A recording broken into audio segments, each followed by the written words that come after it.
Good afternoon सभी को। Students जो भी 12th के लिए अपीयर हो रहे हैं, स्टूडेंट्स जो भी 12th के लिए अपीयर हो रहे हैं, जिस तरह से आपने देखा है कि आज प्रेजेंटेशन एक नई सीरीज़ हमने शुरू करी है। अनुष्का एकेडमी का जो डिजिटल प्लेटफॉर्म है उस पर आप सभी का वेलकम। जो भी अनुष्का ऐप से जुड़े हुए हैं उनका भी वेलकम, और जो यूट्यूब चैनल पर जिन्होंने ज्वाइन किया है यूट्यूब चैनल के थ्रू, उन सभी का भी वेलकम।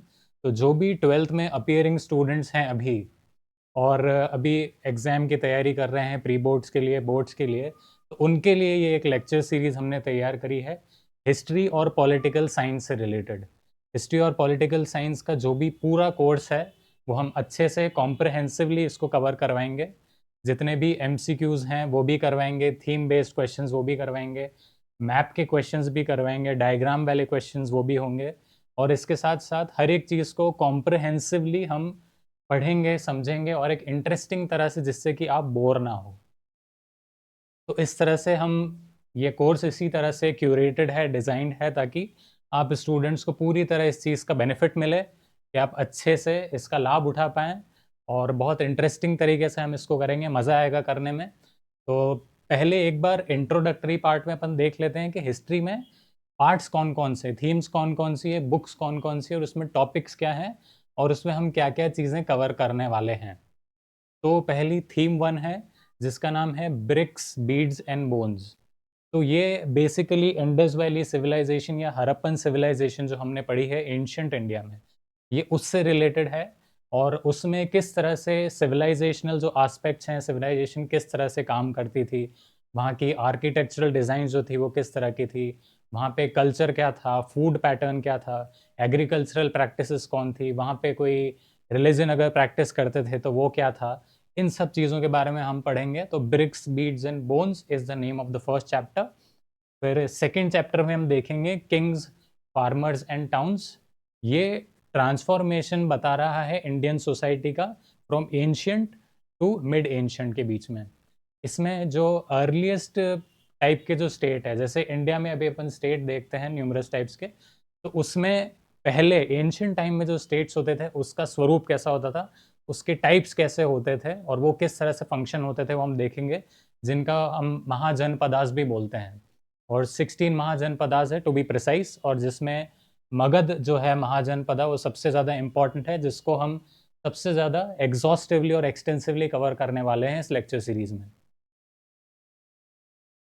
ठीक है, और इसमें किंग्स, यहाँ पे जैसे किंग्स, फार्मर्स एंड टाउन्स लिखा हुआ है, तो किंग्स की उस वक्त उस सिविलाइजेशनल एस्पेक्ट में क्या रिस्पॉन्सिबिलिटीज रहती थी, वहाँ पे रिलीजियस प्रीस्ट होते थे, उनकी क्या रिस्पॉन्सिबिलिटी रहती थी, और सोशल क्लास या एक सोशल हायरार्की जो है वो किस तरह से मेंटेन होती थी सोसाइटी में, वो हम उस तरह से पढ़ेंगे।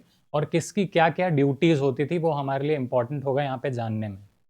ठीक है, और टाउन्स किस तरह से डेवलप थे, और टाउन्स का एडमिनिस्ट्रेशन जो होता था वो किस तरह से कैरी आउट होता था। और फिर इस यहाँ पे सबसे जो इम्पोर्टेंट हमारे लिए एक एम्पायर होता है वो मौर्यन एम्पायर।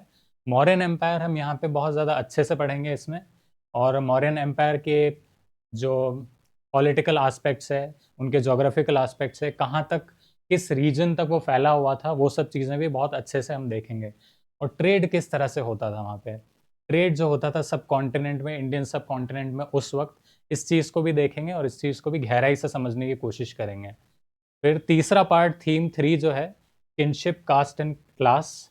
तो ये पार्ट जो है इसमें भी मोर और लेस ऊपर से रिलेटेड थोड़ा बहुत सेम है, लेकिन फिर भी इसमें कुछ इंडिया के जो एपिक है, मेन जो एपिक है महाभारत, उसके बारे में मेंशन आता है, जिसमें ऑलमोस्ट 1 लाख वर्सेस हैं। और महाभारत के टाइम पे जिस तरह से, किस तरह से सोसाइटी फंक्शन करती थी, वहाँ पर जो लोग रहते थे, और वहाँ पर क्लास एंड कास्ट जो होती थी वो फंक्शन किस तरह से करती थी, और किस तरह से ड्यूटीज़ असाइंड होती थी वहाँ पे अलग अलग लोगों को। तो ये चीज़ हम पढ़ेंगे, और कास्ट सिस्टम का प्रेवलेंस कैसा था, कैसे कास्ट सिस्टम वहाँ से आया, उधर से वहाँ से प्रैक्टिस शुरू हुई कास्ट सिस्टम की, और किस तरह से उसने इम्पैक्ट किया और क्लास को। थीम 4 जो है, थिंकर्स, बिलीवर्स एंड बिल्डिंग्स जो है, इसमें हम इंटेलेक्चुअल एंड स्पिरिचुअल इस एस्पेक्ट जो होता है लाइफ का, इसको देखेंगे। यहाँ पे हम ancient religious philosophers, religious thinkers, जिन्होंने शेप किया है इंडिया की सोसाइटी को इन अ वेरी डिफरेंट वे, उसको हम देखेंगे कि स्पिरिचुअली और रिलीजियसली किस तरह से बिलीव्स जो हैं वो स्ट्रक्चर हुए हैं लोगों के, और इससे इम्पैक्ट कैसे हुआ है सोसाइटी पर। That's it. हम सेकंड स्लाइड पर जाते हैं और देखते हैं क्या है उसमें। Theme 5, through the eyes of the travellers. ये भी एक बहुत इम्पॉर्टेंट चैप्टर है, जिसमें जो भी बाहर से इंडिया में ट्रैवलर्स आए हैं, एंशंट में भी, मडीवल टाइम्स में भी, उनके बारे में हम स्टडी करेंगे और उन्होंने इंडिया को किस तरह से ऑब्जर्व किया, उनकी क्या ऑब्जर्वेशन थी, उन्होंने किस तरह से इंडिया के कल्चर को देखा, और उन्होंने क्या क्या चीज़ें लिखी अपने बुक्स में जाकर, और उन्होंने किस तरह से प्रमोट किया, प्रोपोगेट किया इंडिया के कल्चर को आउटसाइड द वर्ल्ड में। ये चीज़ हम देखेंगे। इसमें हम कुछ नाम भी देख सकते हैं, जैसे इब्न बतूता हो गया, अल बरूनी हो गया, मार्को पोलो हो गया। तो इन सब को हम एक्सटेंसिवली कवर करेंगे इस पर्टिकुलर चैप्टर में। फिर नेक्स्ट वाला चैप्टर भक्ति एंड सूफी ट्रेडिशंस आ जाता है। ये नाम से ही काफ़ी ज़्यादा एविडेंट है कि भक्ति एंड सूफी ट्रेडिशंस में हम किन की बात कर रहे होंगे। तो इसमें भी रिलीजियस फिलोसोफर्स जो आते हैं उनकी बात करेंगे, स्पिरिचुअल फिलोसोफर्स की बात करेंगे, जो कि किसी भी पर्टिकुलर सेक्ट से नहीं है। वो चाहे इस्लाम से भी हो सकता है, वो हिंदुइज्म से भी हो सकते हैं, सिखिज्म से भी हो सकते हैं। 3 मेजर रिलीजन जो उस वक्त इंडिया में प्रेवलेंट थे। तो भक्ति ट्रेडिशन में अगर हम किसी का नाम लेना हो तो कबीर दास जी सबसे पहले आएंगे। उसके बाद मीराबाई के जो गुरु थे वो गुरु दादू दयाल, वो भी आएंगे। फिर उनके बाद इन सब के बारे में पढ़ेंगे। और अगर इस्लामिक ट्रेडिशन की अगर हम बात करें तो इस्लामिक में सूफ़ी ट्रेडिशन में हम ख्वाजा मोइनुद्दीन चिश्ती की बात कर सकते हैं, उनका नाम आएगा। रूमी की बात कर सकते हैं, ख्वाजा निज़ामुद्दीन औलिया है, उनकी बात कर सकते हैं। तो इन सब के बारे में हम थीम 6 में पढ़ने वाले हैं एक्सटेंसिवली। थीम 7 पे आते हैं, इम्पीरियल कैपिटल विजयनगर एम्पायर। तो विजयनगर वाला एम्पायर जो है ये सिर्फ बोर्ड के पॉइंट ऑफ व्यू से नहीं, बल्कि इसके आगे भी आप जाएंगे और दूसरे कंपेटिटिव एग्जाम्स के लिए अगर तैयारी करते हैं तो विजयनगर एम्पायर बहुत ज़्यादा इम्पॉर्टेंट हो जाता है उसके लिए। तो विजयनगर एम्पायर किस तरह से राइज किया, किस तरह से वो एक बीकन बना पावर का, और किस तरह से उसका फॉल हुआ, तो ये पूरा जो प्रोसेस है उस तरह से देखेंगे। इसमें कौन कौन से किंग्स जो थे वो बहुत ज़्यादा प्रोमिनेंट में आए और राइज किए उनका, और उनने क्या क्या चीज़ें, उनने क्या क्या बेनिफिट दिए सोसाइटी को, उनने क्या क्या चीज़ें, उनके योगदान जो था सोसाइटी की तरफ, वो चीज़ें हम अच्छे से देखेंगे और इसमें कवर करेंगे। हम्पी जो एक डिस्कवरी हुई थी इसमें, इस चीज़ के बारे में भी देखेंगे कि हम्पी का क्या रेलेवेंस है, हिस्टोरिकल सिग्निफिकेंस है, और अभी भी कैसे वो इस चीज़ का रोल प्ले करती है, वो चीज़ भी देखेंगे। इसमें आर्किटेक्चरल रेलेवेंस भी इसका देखेंगे। एंड लास्ट की यहाँ पे जो टेम्पल्स थे, मेनली साउथ इंडिया जो है वो ancient south India, medieval south India अपने टेम्पल्स के लिए जाना जाता है।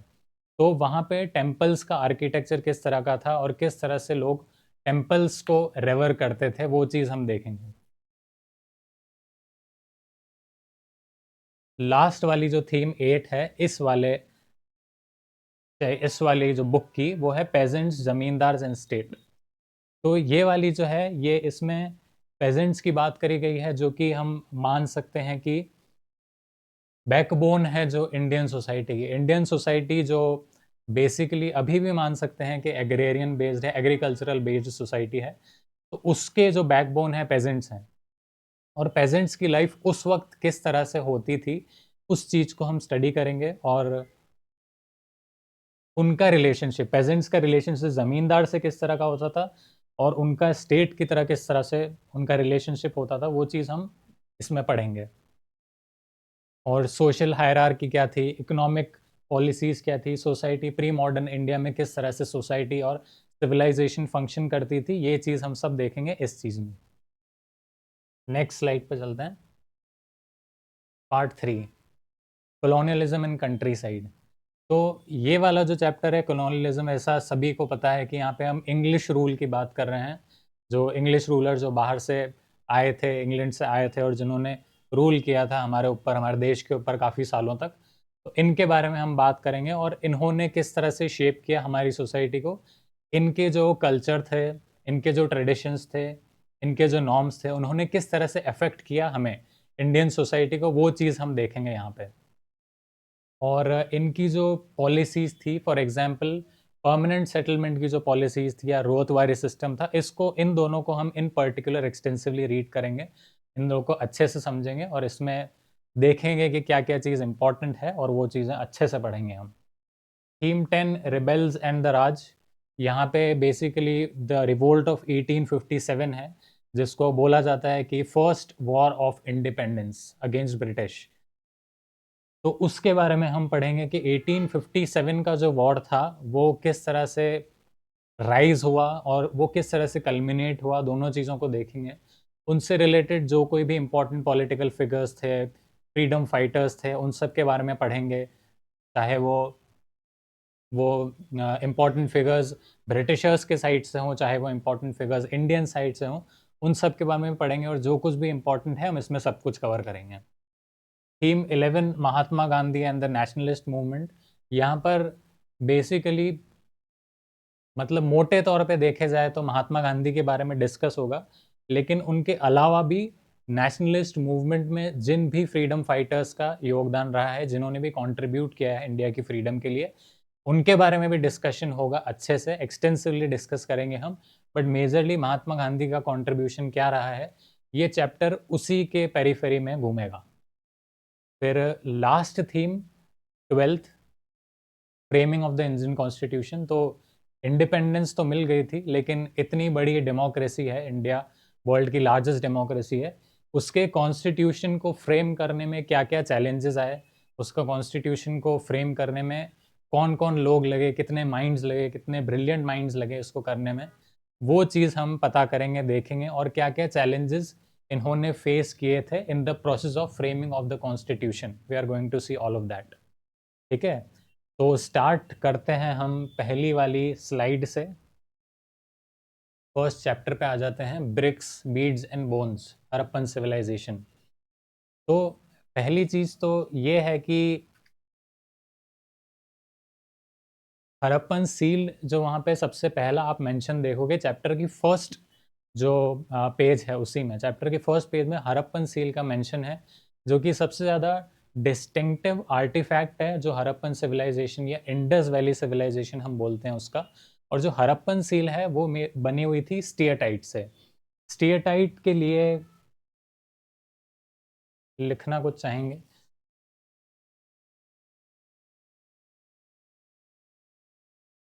स्टीएटाइट को एक सॉफ्ट स्टोन भी बोल सकते हैं अपन, जिसको अगर अपन हीट करते हैं या अपन इसको बर्न करते हैं तो ये बहुत हार्ड हो जाता है और इसको किसी भी शेप में अपन फॉर्म कर सकते हैं। तो ये उस समय बहुत ज़्यादा इम्पॉर्टेंट था, अबंडेंस में था। तो इस वजह से स्टीएटाइट अपने लिए एक बहुत ज़्यादा इम्पॉर्टेंट नाम हो जाता है। इसको हमेशा याद रखना कि जो हड़प्पन की जो सील थी वो और भी चीज़ों से बनी होती थी, लेकिन मेनली जो स्टीएटाइट जो होता है ये मटेरियल यूज़ होता था जो सील्स होती थी उनके मैन्युफैक्चरिंग के लिए, और उस पर एनिमल मोटिव्स एंड साइंस बने हुए होते थे from a script that remains undeciphered. Undeciphered का मतलब है अभी तक इस जो हड़प्पन की जो स्क्रिप्ट है उसके बारे में ये नहीं पता चल सका है कि वो क्या बोलती है। अनडिसाइफर्ड है, वो नहीं पता हमें वो क्या चीज़, वो क्या बोलती है, वो सिंबल्स का मतलब क्या है, वो मीनिंग क्या है उन सिंबल्स का। It hasn't been deciphered yet, इसका ये मतलब है। मोटिव्स यहाँ पे लिखा है, मोटिव का अपन मतलब लिख लेते हैं।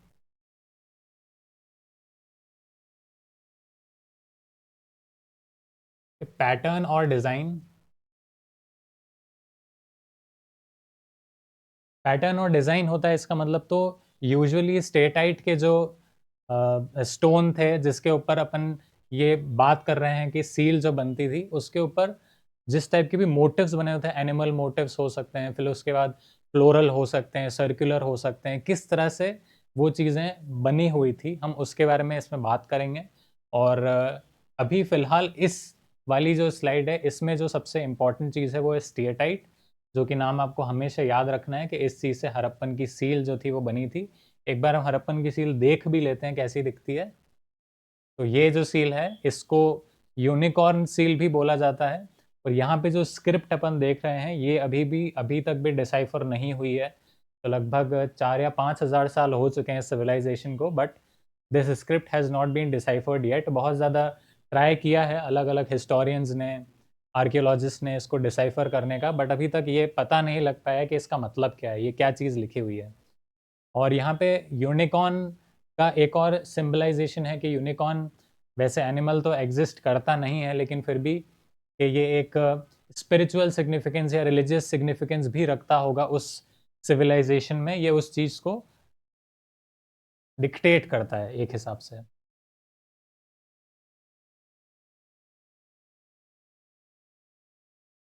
हाँ, एनिमल मोटिव्स में जैसे अपन देख रहे थे, यहाँ पे मोटिव्स की बात करें तो एनिमल मोटिव्स में हम हड़प्पन सिविलाइजेशन में देखेंगे कि बुल्स हैं, यूनिकॉर्न्स है, राइनोसरस है, टाइगर्स है।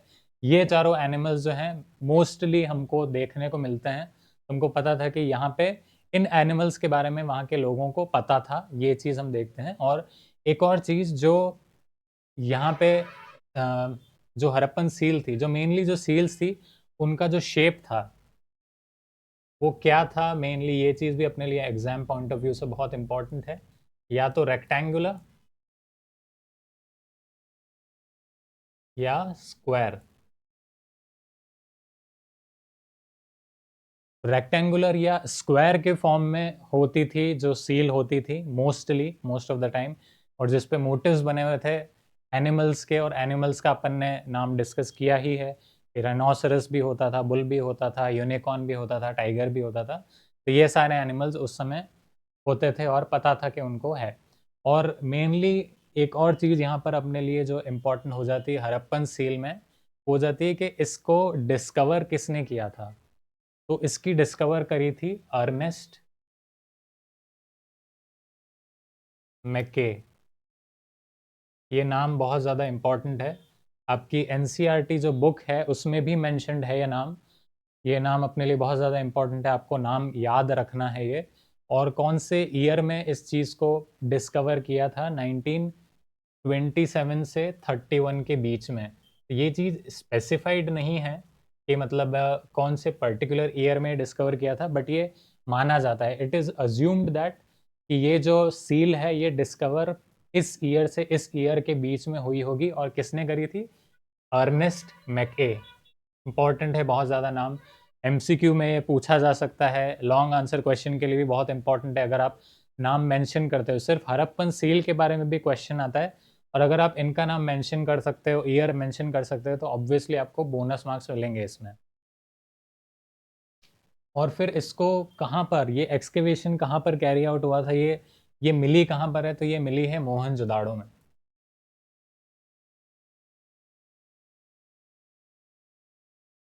मोहनजोदाड़ो बहुत ज़्यादा फेमस नाम है, और ये one of the earliest sites थी जिसको एक्सकेवेट किया था इंडस वैली सिविलाइजेशन में।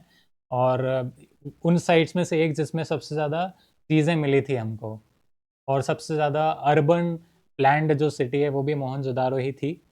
और जो कि इसकी लोकेशन हमारे लिए फ़िलहाल बहुत ज़्यादा इंपॉर्टेंट हो जाती है, तो लोकेशन हम लिखेंगे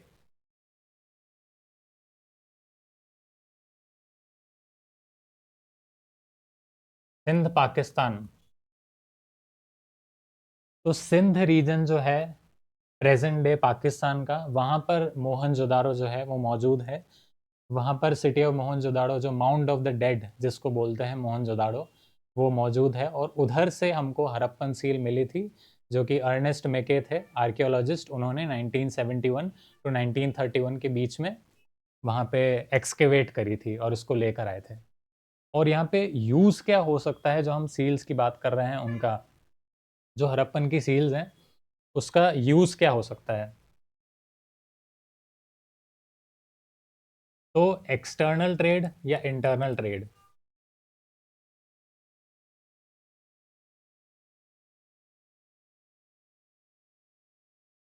इंटरनल ट्रेड से तो हम समझ गए होंगे कि इंटरनली जो भी सिविलाइजेशन में उस वहाँ पे उस रीजन में जो भी लोग रह रहे हैं, वहाँ पर उनको जो भी कमर्शियल ट्रांजैक्शंस करने हैं, तो उसके लिए वो ट्रेडिंग कर रहे हैं, तो उसके लिए इंटरनल ट्रेड में जो सील्स हैं वो यूज़ हो सकती हैं। और एक्सटर्नल ट्रेड का ये मतलब है कि उनका जो सिविलाइजेशन का जो कांटेक्ट है वो आउटसाइड वर्ल्ड से भी था।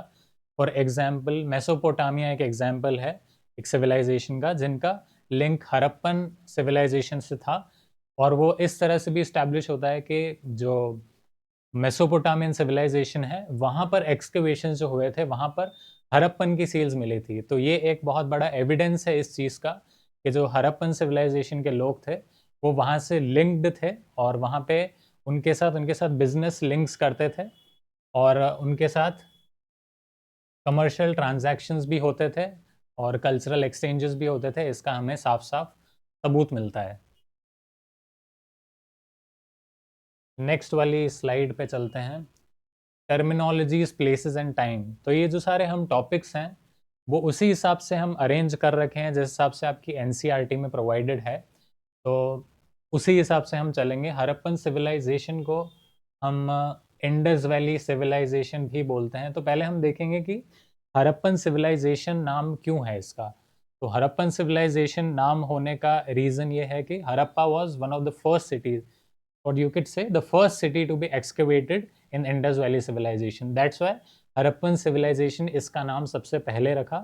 और फिर दूसरी बात, इंडस वैली सिविलाइजेशन नाम इसलिए रखा क्योंकि इंडस रिवर जो है, इंडस रिवर और उसकी जो ट्रिब्यूटरीज हैं उसके अराउंड ये पूरा रीजन लाए करता है। That's why the name Indus valley civilization. ठीक है। तो Harappa was the first city to be discovered. ये चीज़ बहुत ज़्यादा इम्पॉर्टेंट है, ये पॉइंट अपने लिए। इस वजह से इसको हड़प्पन सिविलाइजेशन बोलते हैं क्योंकि this was the first city to be discovered and analysed. और ये पंजाब रीजन जो है पाकिस्तान का वहाँ पे मौजूद है।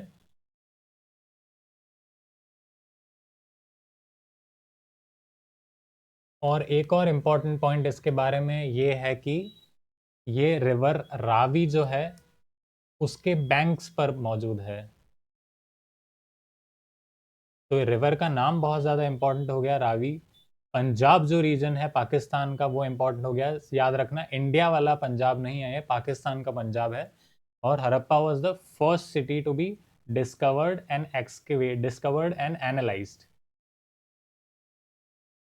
जिसमें जो भी रेमिनेंट्स एंड रिमेन्स मिले थे हमको उस सिविलाइजेशन के, उन सबको हमने किस तरह से एनालाइज किया था और फिर पता चला था कि इस तरह की सिविलाइजेशन 2500-3000 साल पहले मौजूद करती थी और फिर वहाँ पे लोग किस तरह से रहते थे उसकी पूरी रिसर्च शुरू हुई थी यहाँ से।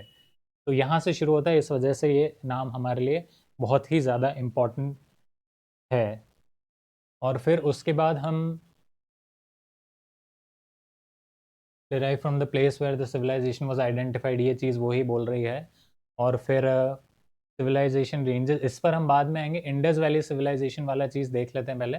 इंडस वैली पे हमने बात किया ही है कि इंडस रिवर और उसकी ट्रिब्यूटरीज के अराउंड ये जो रीजन है ये पूरा एग्जिस्ट करता था, इसलिए इसको इंडस वैली सिविलाइजेशन बोलते हैं।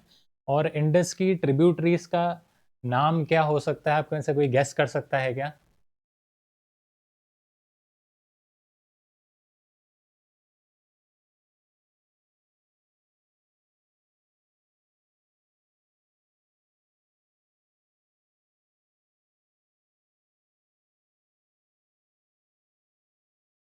चेनब, झेलम, रावी, आईसीजे, इस तरह से याद रख सकते हैं। इंडस, चेनब, झेलम, फिर आरबीएस, रावी, बियास और सतलज। तो ये जो इंडस रिवर है उनकी ट्रिब्यूटरीज हैं, उसके अराउंड ये सिचुएटेड थी civilization. That's why the name Indus valley civilization. ठीक है। और उसके बाद ये ईयर अपने लिए, टाइम स्पैन जो है जिसमें ये एग्जिस्ट करती थी सिविलाइजेशन, वो अपने लिए बहुत इंपॉर्टेंट है। From 6000 BCE to 1300 BCE। ये चीज़ याद रखना, एमसीक्यू में ये चीज़ पूछी जा सकती है। लॉन्ग आंसर अगर आप लिख रहे हो तो उसमें भी अगर आप इसका मेंशन करते हो तो आपको मार्क्स मिलेंगे अच्छे।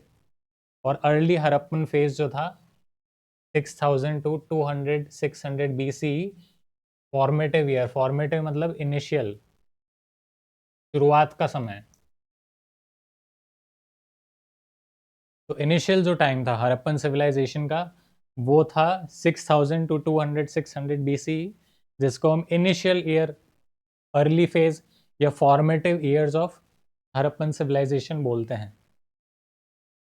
और एक और रीज़न है कि मतलब ये इंडस वैली सिविलाइजेशन में यहीं पर क्यों यहाँ पर लोग आके बसे थे और एक सिविलाइजेशन क्यों स्टैब्लिश हुई थी, क्योंकि ये बहुत ज़्यादा फर्टाइल रीजन है, ये रिवर के पास में है। यहाँ पर अगर आप खेती करोगे तो आपके लिए अच्छा रहेगा। यहाँ पे लाइव स्टॉक मिल जाएंगे, दूसरे एनिमल्स मिल जाएंगे अगर आपको हंट करना हो तो, और दूसरी लाइफ फॉर्म्स मिल जाती। तो इस वजह से सर्वाइवल करना जो है एक सोसाइटी का, एक सिविलाइजेशन का, वो ईजियर हो जाता है as compare to other places.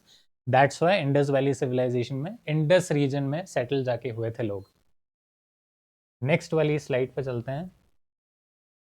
अब अर्बन फेज, सबसे इम्पोर्टेंट हमारे लिए जो फेज इस सिविलाइजेशन में रहेगा वो अर्बन फेज है, क्योंकि मैच्योर हड़प्पन जो फेज है 2600 BC से 1900 BC का मेजॉरिटी जो टाइम है वो हम इसी के बारे में पढ़ेंगे। हम जो सबसे ज़्यादा एक्सकेवेशन जो निकले थे और सबसे ज़्यादा जो एडवांस, सबसे ज़्यादा पीक पर जो टाइम था इस सिविलाइजेशन का वो इस वक्त था 2600 BC टू 1900 BC। ये चीज़ आपको बिल्कुल याद रखनी है। ये एक तो ईयर भी याद रखना है और इसको क्या क्या बोलते हैं, एक तो अर्बन फेज बोलते हैं और एक इसको बोलते हैं mature phase. Mature phase of Harappan civilization, urban phase of Harappan civilization, या मैच्योर और urban phase of Indus valley civilization 2600 BCE to 1900 BCE। अब इसका डिक्लाइन कब शुरू हुआ?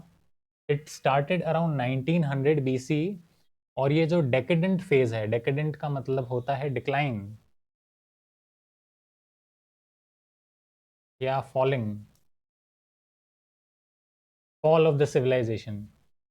इसके रीजंस जो है उस पर हम बाद में आएंगे कि ये जो सिविलाइजेशन है ये किस तरह से फॉल होने लगी और किस तरह से मतलब इसके लोग जो थे वो मर गए थे, या किस तरह से एक नेचुरल डिजास्टर आया था, या किस तरह से वो मैन मेड था, कैसा था, वो चीज़ हम बाद में देखेंगे। लेकिन ये जो ईयर है ये हमारे लिए बहुत इंपॉर्टेंट है, 1900 BCE टू 1300 BCE।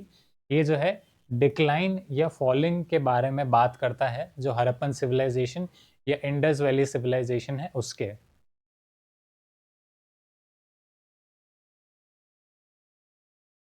नेक्स्ट वाली स्लाइड पे चलते हैं।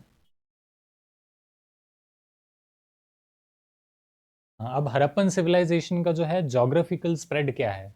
अब यहाँ पे आर्टिफैक्ट्स कौन कौन से मिले हैं और जोग्राफिकल स्प्रेड इसका क्या है वो हम देखेंगे। आर्टिफैक्ट्स मतलब होता है यहाँ पर चीज़ें क्या मिली है, अवशेष क्या मिले हैं, या ऐसा बोल सकते हैं, या यहाँ पे सामान क्या मिला है, चीज़ें क्या मिली है, धातु क्या मिले हैं। तो इन सब को हम स्टडी करेंगे और जानने की कोशिश करेंगे कि उनकी लाइफ किस तरह से रिवॉल्व अराउंड करती थी ये सब चीज़ों के, और वो किस तरह से रहते होंगे, किस तरह से कपड़े पहनते होंगे, किस तरह के का आचरण होगा। ये सब चीज़ें हम देखने की कोशिश करेंगे। तो यहाँ पे जो फीचर्स हैं, डिस्टिंक्टिव फीचर्स है, वो हम देखेंगे कि यहाँ पे पॉटरी मिली थी, ब्रिक्स मिली थी, बेक्ड एंड अनबेक्ड दोनों टाइप्स की, seals, weights, beads, copper and bronze articles. ये सारी चीज़ें हैं, इन सब को एनालाइज करके हमने पूरी चीज़ पता लगाई है। पूरी तो अभी तक खैर पता नहीं चली, लेकिन जितना कुछ भी हमें पता चला है इस सिविलाइजेशन के बारे में वो इन सब चीज़ों की हेल्प से पता चला है। वहाँ की पॉटरी, वहाँ की ब्रिक्स जो कि बेक्ड और अनबेक्ड होती है। बेक्ड का मतलब है इसको फायर किया जाता है, फायर्ड है ये, और ये अनबेक्ड जो है ये सन ड्राइड है।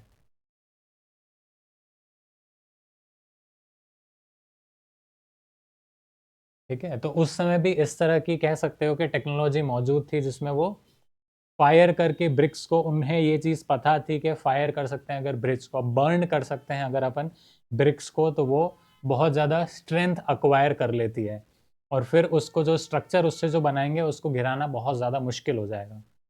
एक ये बहुत डिस्टिंक्टिव फीचर है जो कि हड़प्पन सिविलाइजेशन या इंडस वैली सिविलाइजेशन में हमें देखने को मिलता है। ये चीज़ हमें बाकी कंटेम्प्ररी जो सिविलाइजेशंस है उनमें देखने को नहीं मिलता है। वो काफ़ी प्रिमिटिव थी नेचर में, वो काफ़ी फॉर्मेटिव थी नेचर में, जैसा हमने पहले वर्ड देखा था, फॉर्मेटिव थी, प्रिमिटिव थी नेचर में। लेकिन हम हड़प्पन सिविलाइजेशन की अगर बात करें तो वो काफ़ी ज़्यादा एडवांस थी when compare to other civilizations during the same time.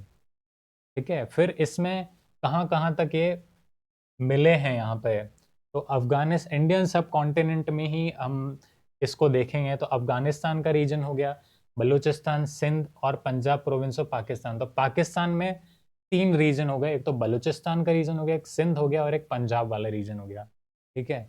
और अफगानिस्तान का रीजन हो गया, नदर्न अफगानिस्तान है वो, हम इसके बारे में भी पढ़ेंगे, एक दो प्लेसेस जो हैं।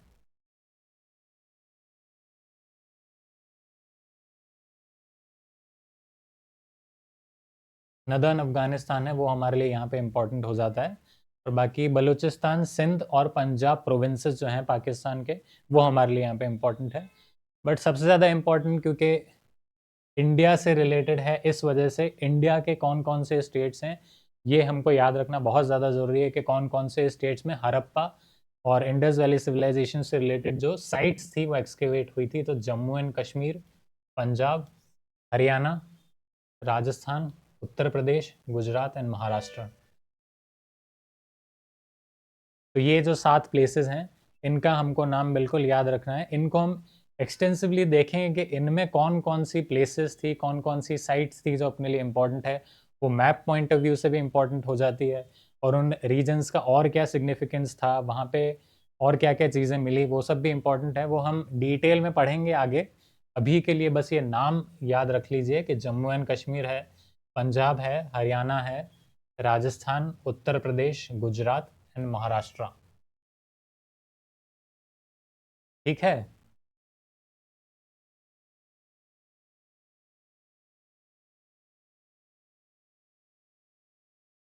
नेक्स्ट वाली स्लाइड पे आ जाते हैं। इंडस वैली सिविलाइजेशन का जो मैच्योर फेज है उसका हमको यहाँ पे मैप दिख रहा है कि ये कहाँ तक फैला हुआ था, कितना स्प्रेड आउट था, ये वो चीज़ हमको यहाँ पे देखने को मिल रही है। और यहाँ पे कुछ कुछ बहुत ज़्यादा इम्पॉर्टेंट हमको प्लेसेस भी मिल रही हैं, जैसे कि अफ़गानिस्तान का हमने नाम लिया था, तो नदर्न अफ़गानिस्तान में ये एक प्लेस है शॉर्टुगाई। ये नदर्न मोस्ट इसको रीजन भी बोलते हैं, जो हड़प्पन सिविलाइजेशन की जो साइट एक्सकवेट हुई थी उसका। तो शॉर्टुगाई एक प्लेस है जो हमारे लिए बहुत इंपॉर्टेंट हो जाती है, जो नदर्न मोस्ट प्लेस है। फिर ये जो प्लेस है तुक्ता तुत्कागेन दौर, ये पाकिस्तान के जो सिंध रीजन है उसमें सिचुएटेड है। सिंध रीजन यहाँ पे मैं लिख देता हूँ।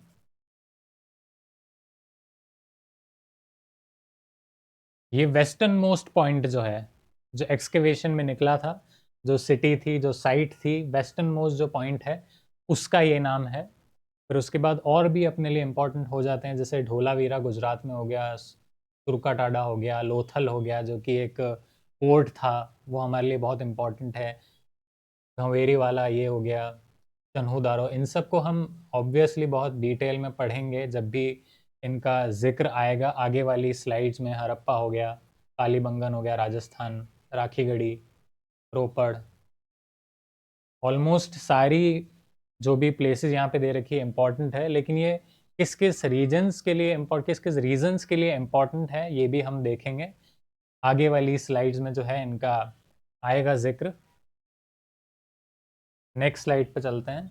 और हाँ, इसका ईयर जो है वो चीज़ अपने को बहुत ज़रूरी है याद रखना, जो मैच्योर फेज़ है। मैच्योर फेज़ का एक और नाम हमने डिस्कस किया था, याद है क्या आप सभी को? क्या डिस्कशन किया था अपन ने, नाम क्या था उसका? 2600 टू 1900 BCE, ठीक है। तो अर्बन फेज़ बोलते हैं उसको।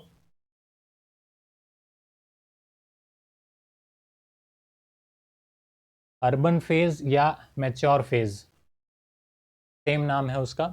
और बाकी जो उससे जो पहले वाली थी, फॉर्मेटिव ईयर्स वाली जो थी, उसका फॉर्मेटिव ईयर्स या अर्ली अर्ली फेज बोलते हैं उसको, हड़प्पन सिविलाइजेशन का।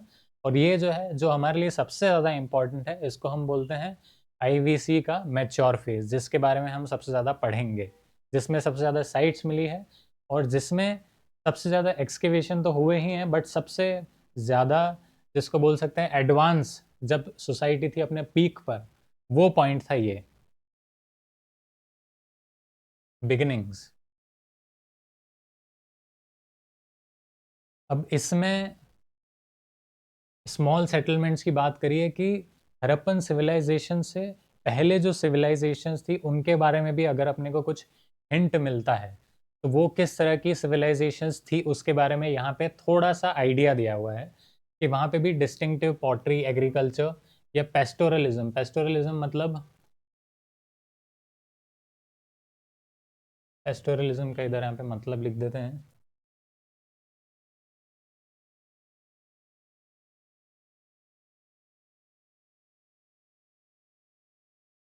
हर्डिंग ऑफ एनिमल्स,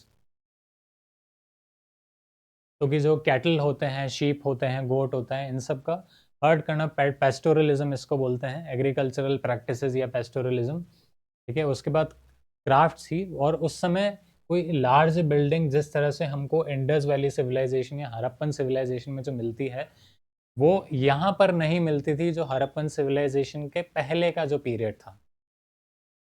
और अर्ली फार्मिंग कम्युनिटीज़ यहाँ पे किस वक्त आई थी, ये बहुत ज़्यादा इंपॉर्टेंट है हमारे लिए। 7000 BCE, before common era full form है इसका, 7000 BCE में। और उसके बाद जो है अर्बन फेज जो आया वो आना शुरू हुआ ग्रेजुअली, धीरे धीरे। और फिर जो हम देखते हैं अर्ली जो फॉर्मेटिव ईयर्स से हड़प्पन सिविलाइजेशन के, वो आए, और फिर उसके बाद जो मेन था मैच्योर फेज था, उसमें हम लेकर आए हड़प्पन सिविलाइजेशन के।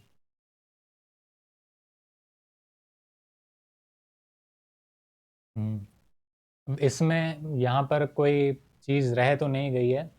नेक्स्ट वाली स्लाइड पे जाते हैं। तो 7000 BC यहाँ पे इम्पोर्टेंट था। और बिफोर मैच्योर हड़प्पन फेज, हाँ, स्मॉल सेटलमेंट्स थे, ये इम्पोर्टेंट है। स्मॉल सेटलमेंट्स थे, लार्ज बिल्डिंग्स नहीं थी। That's how it was different from the mature phase of the Harappan civilization. और अर्ली फार्मिंग कम्युनिटीज थी 7000 BC, ग्रेजुअली डेवलप हुई, बस दैट्स इट। इसके अलावा कुछ इंपॉर्टेंट नहीं है इसमें। ठीक है, अब 2000, ये बहुत ज़्यादा इंपॉर्टेंट है कि एग्जाम पॉइंट ऑफ व्यू से, कि कितनी सारी साइट जो थी वो एक्सकेवेट हुई थी। तो almost 2000 Harappan sites were excavated by archaeologist and are still being excavated.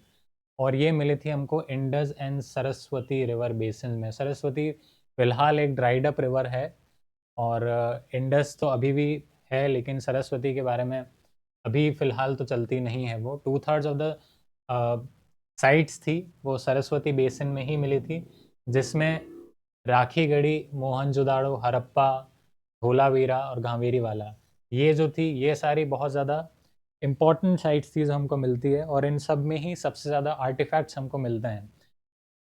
तो ये बहुत ज़्यादा इम्पॉर्टेंट हो जाती है हमारे लिए। ठीक है, इन सब के नाम याद रखना। राखीगढ़ी हो गया, मोहनजोदाड़ो हो गया, हड़प्पा हो गया, धोलावीरा हो गया, और घमेरी वाला हो गया। नेक्स्ट स्लाइड पे चलते हैं। सबसिस्टेंस स्ट्रेटजीज क्या होती थी वहाँ पे?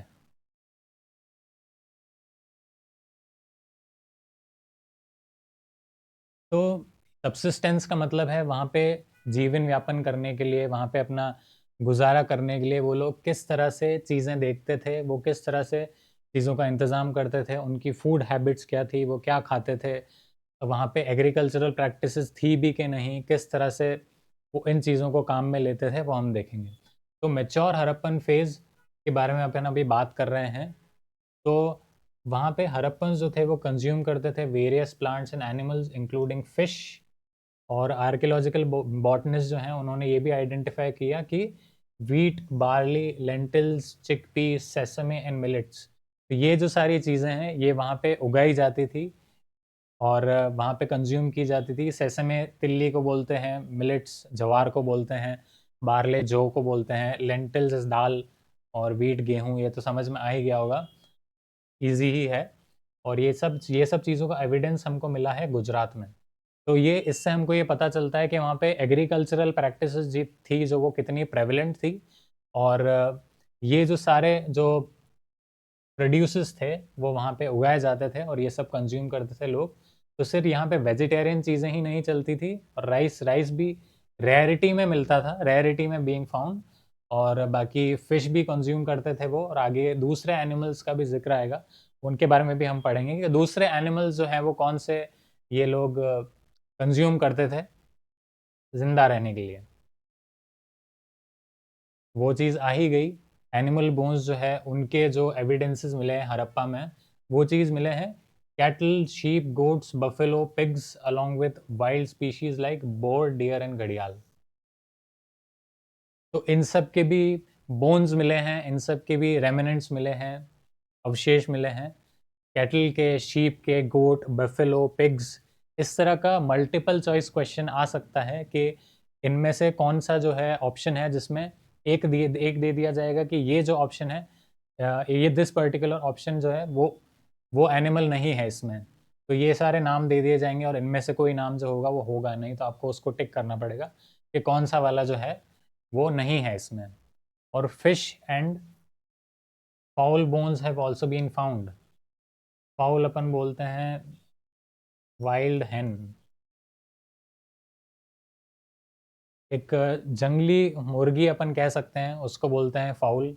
उसी जंगली मुर्गी की तरह ही आप बोल सकते हो, उसी की तरह दिखती है, ताकि अपने को समझ में आ जाए। फाउल की जगह मतलब कुछ ऐसा नहीं कि कोई सेंस ही नहीं बना रहा है ये वर्ड, तो हेन से इसको आप रिलेट कर लेना।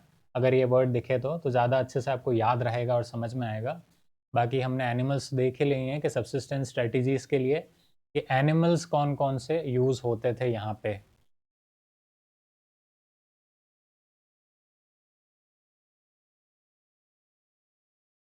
ठीक है, अर्ली इंडस वैली साइट्स।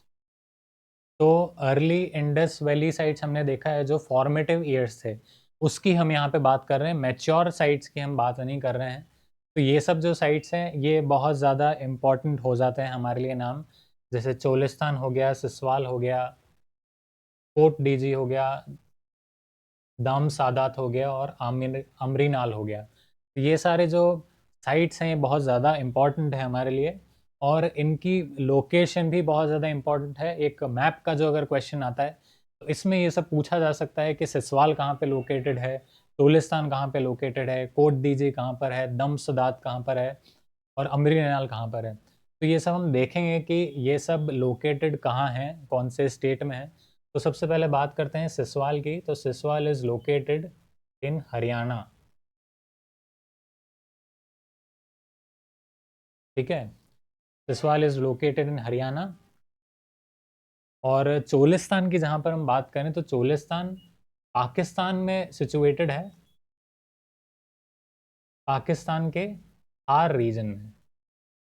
तो जैसे हमारा जो एरिया है राजस्थान में जो थार रीजन का पड़ता है, तो वैसे same to same adjoining region जो है पाकिस्तान का, पाकिस्तान में भी थार डेजर्ट मौजूद है और वहाँ का जो रीजन है उसमें चोलिस्तान मौजूद है।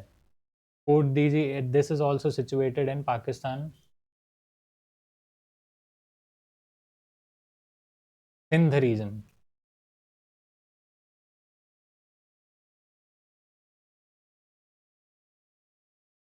This is also Pakistan Sindh region. Majority जो भी साइट्स हैं इंडस वैली सिविलाइजेशन में वो आपको पाकिस्तान में ही मिलेंगी, और इंडिया में जो जो भी मिलेंगी हम उनके बारे में डिटेल में डिस्कस करेंगे, जो भी मिलेगी हमको। This region is also situated in Pakistan in Balochistan region. तो ये थोड़ा सा हमारे लिए अलग हो गया कि ये रीजन कौन सा है। इसका क्वेश्चन भी बन सकता है कि ये जो है दम सदात वाला जो है, जो साइट है वो कहाँ पर एक्सकेवेट हुई थी। तो ये बलूचिस्तान रीजन जो है पाकिस्तान का वो वहाँ पे मिलती है हमको। बाकी कोट डिजी जो है वो पाकिस्तान में जो सिंध रीजन है वहाँ पे मिलती है। फिर जो अमरीनाल वाला जो है वो भी सिंध रीजन में मिलती है। Cholistan is in Thar region, ये चीज़ भी थोड़ी डिफरेंट है पाकिस्तान में। और सिसवाल ये इकलौती जगह है जो इंडिया में मौजूद है, इस वजह से हमारे लिए इम्पोर्टेंट है। और ये हरियाणा में सिचुएटेड है, ये हमारे लिए सबसे ज़्यादा इम्पोर्टेंट है।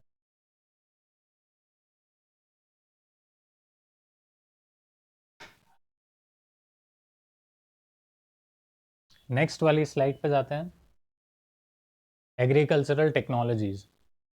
तो यहाँ पर ग्रेन्स जो हमको मिलते हैं, फूड ग्रेन्स जो मिलते हैं, उससे हमको एक चीज़ पता चलती है बहुत ज़्यादा इम्पॉर्टेंट, कि वहाँ पे लोग एग्रीकल्चरल प्रैक्टिसेस जो थी उनके बारे में बहुत अच्छे से जानते थे और उन्हें पता था। For example when compare to other civilisations, हमने बात करी थी दूसरी सिविलाइजेशंस की जो इससे समकालीन है या कंटेम्प्रेरी है, जिनमें इस तरह की प्रैक्टिसेस हमको नहीं मिलती है। वहाँ पर लोग बहुत ज़्यादा प्रिमिटिव प्रैक्टिसेस में, मतलब जी रहे थे वहाँ पे। वो लोग जिस तरह से फ्रूट्स अगर मिल रहे हैं तो उसको खा रहे हैं, या अगर एनिमल्स अगर उनको हंट करके खा रहे हैं, या फिर जिसको बोल सकते हैं कि स्कैवेंजिंग कर रहे हैं, अगर किसी एनिमल ने उसको हंट किया एनिमल, तो जो वो भी बचा कुचा है वो उसको खा रहे हैं। लेकिन यहाँ पे हमको इस तरह की चीज़ें नहीं देखने को मिलती है। यहाँ पे बहुत अच्छे से एग्रीकल्चरल प्रैक्टिसेस जो है वो मिलती है देखने को। तो grain find suggest agriculture but practices remains unclear. बहुत ज़्यादा क्लियर नहीं है कि कौन सी टाइप की प्रैक्टिसेस ये करते थे, लेकिन कुछ कुछ जगह हैं जहाँ पे हमको देखने को मिलेगा, जहाँ पे प्रैक्टिसेस भी पता चल रही है कि एग्रीकल्चरल प्रैक्टिसेस जो है वो किस टाइप से होती थी। वो अपने लिए इम्पोर्टेंट है, जो हम आगे देखेंगे।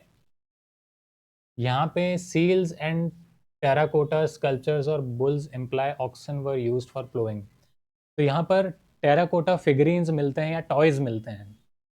सील्स में भी मिलता है जिसमें ऑक्स का जिक्र है, जिसमें ऑक्स मिलता है और उसके पीछे एक बुलक मिलती है।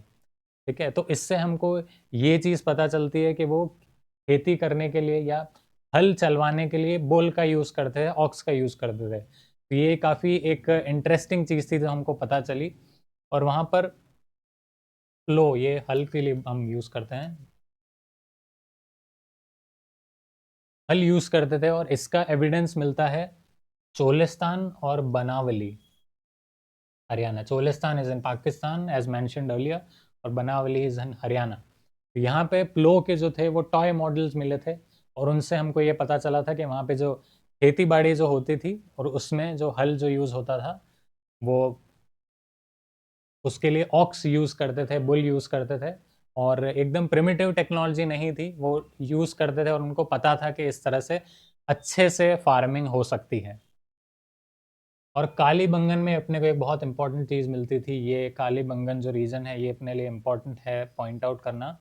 This region is in Rajasthan.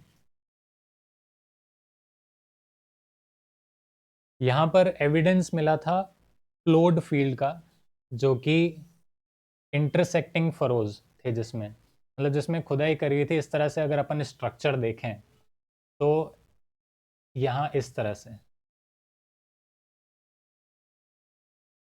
तरह से फरोज बने हुए थे, और वहाँ पर फिर प्लांटेशन किया जाता था क्रॉप्स का।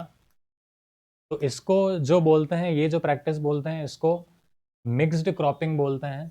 मतलब एक ही खेत में मल्टीपल तरह के क्रॉप्स अगर उगाए जा रहे हैं, मतलब अगर अगर फसल खराब हो भी जाती है तो दूसरा मतलब जिंदा रह जाएगा या उससे सबसिस्ट कर जाएंगे। तो ये एक अच्छी चीज़ पता चलती है, एक एडवांसमेंट पता चलता है कि एग्रीकल्चरल टेक्नोलॉजीज किस तरह की थी वहाँ पे हरप्पन वैली सिविलाइजेशन में या इंडस वैली सिविलाइजेशन में।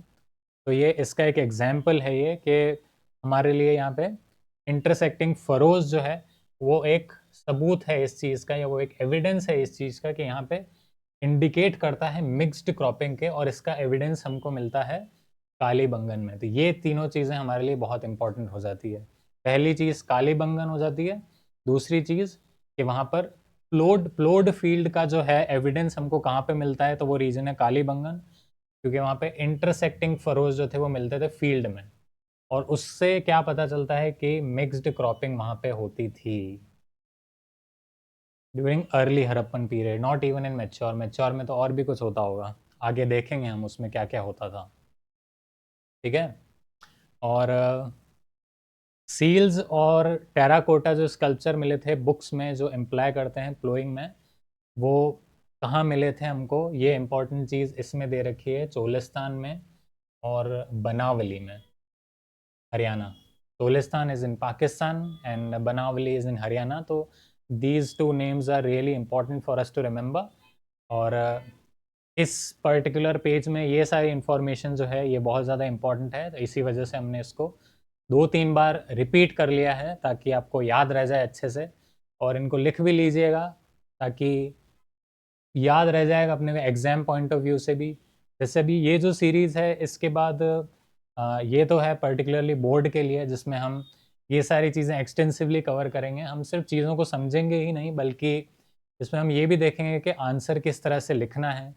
और एक और मार्किंग क्राइटेरिया में ये भी चीज़ हमको मेंशन मिलती है कि अगर हम कोई लेटेस्ट इन्फॉर्मेशन लिखते हैं किसी भी चीज़ से रिलेटेड, फॉर एग्जांपल अगर हड़प्पन सिविलाइजेशन में कोई लेटेस्ट एक्सकवेशन हुआ है और उससे रिलेटेड कोई न्यूज़ आई है और अगर आप उसका मेंशन करते हो अपने एग्जाम में, तो उसके आपको एक्स्ट्रा मार्क्स देने पड़ेंगे एग्जामिनर को। He is bound to give you extra marks for the same. तो ये एक बहुत अच्छी चीज़ है, तो हम वो सब चीज़ें भी कवर करेंगे और हम किसी भी चीज़ को छोड़ेंगे नहीं और सारी चीज़ को बहुत ज़्यादा इंटरेस्टिंग वे में पढ़ेंगे, ताकि कोई भी किसी भी तरह से कोई बोर ना हो और मज़ा आएगा इस चीज़ में पढ़ने में।